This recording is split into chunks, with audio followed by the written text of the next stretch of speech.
¿Quieres aprender Excel de forma práctica, amena y totalmente gratis?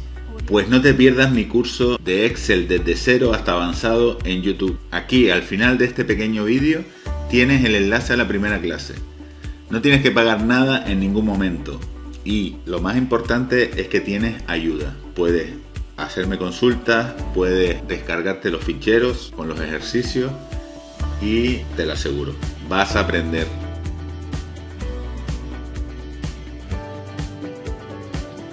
Recuerden, como les he explicado, que es un curso que vamos a empezar por lo más básico y vamos a terminar en las herramientas más avanzadas.